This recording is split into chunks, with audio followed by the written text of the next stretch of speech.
Perkembangan penduduk menjelang berdirinya kerajaan di Pagaruyung lanjutan 12.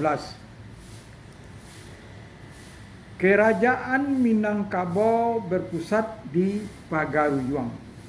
Sebagaimana yang telah disebut juga bahwa Lareh nan Panjang tidak disebut-sebut lagi setelah terbentuknya kerajaan di Bukit Batu Patah.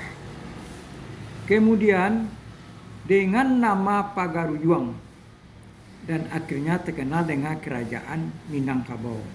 Dalam Tambo ada disebutkan bahwa kerajaan dipunyai oleh Lareh Koto Peliang dalam kurang Datuk Ketumangguangan dan Payuang dipunyai oleh Lareh Budi Cenago dalam kurang Datuk Perpatian Sebatang. Jadi lebih jelas kekuasaan Datuk Ketumangguangan dari Datuk Perpatian Sebatang, semua pemerintahan atasan dipegang oleh Lareh Koto Peliang.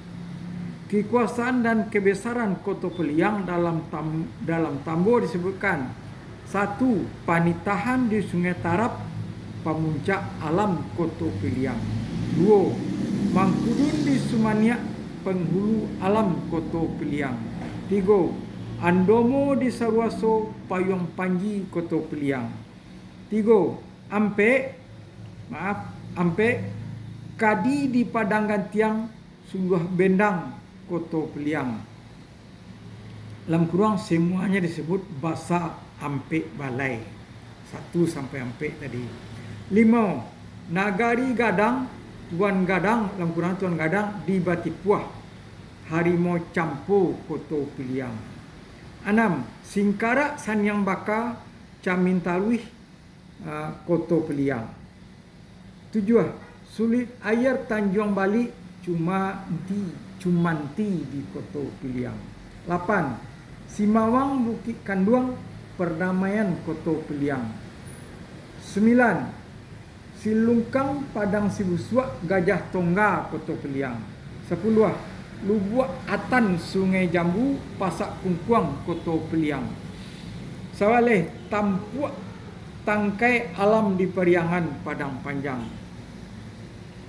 Raja Kerajaan Minangkabau adalah Rajo Basa, dalam kurang Raja Basa. Di Pagaruyung didampingi oleh Raja Dua Selo. 1. Raja Adat di Buo. 2. Raja Ibadat di Sumpur Kudus.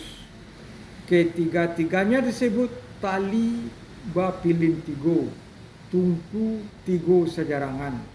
Tugas-tugas dan batas-batasnya yang dijalankan oleh pemerintahan Minangkabau tersebut di atas adalah sebagai berikut. 1.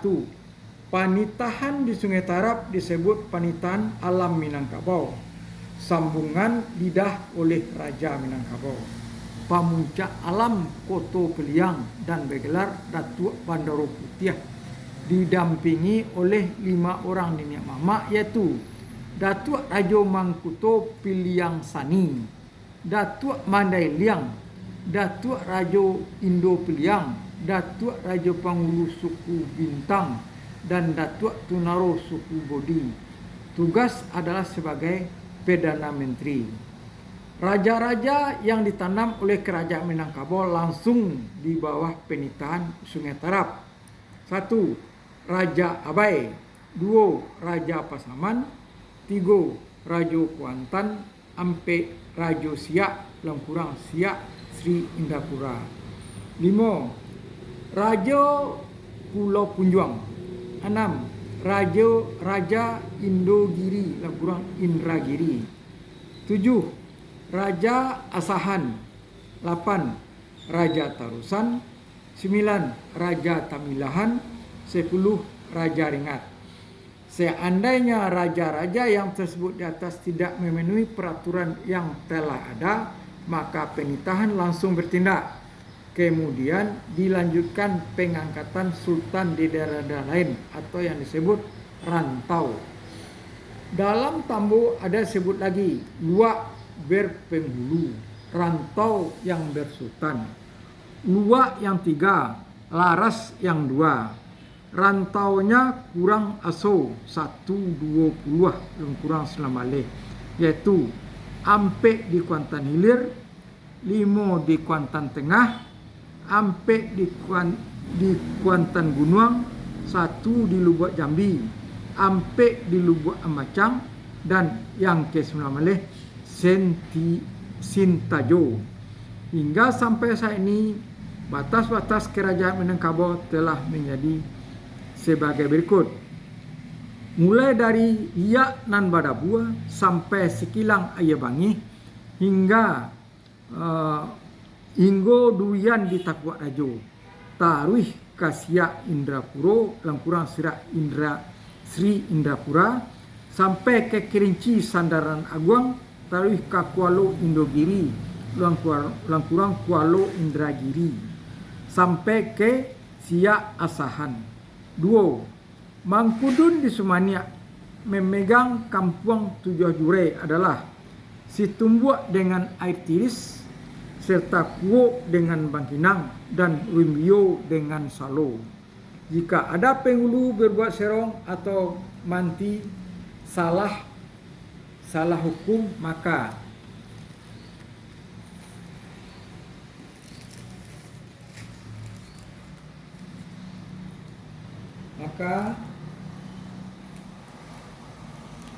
sepuluh pas 3.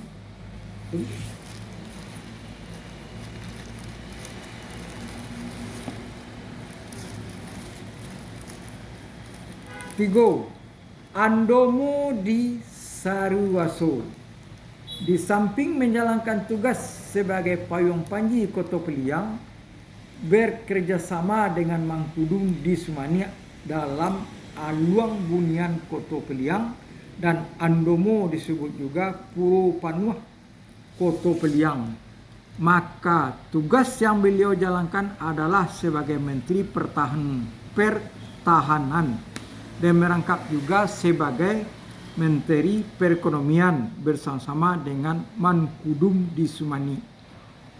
Urang gadang basa ampe balai, Puro Panuah Koto Peliang menyimpan baju nan baturap, batirai balangi-langi, kunci nan arek bilik nan dalam, ujuang lidah dek Mangkudung.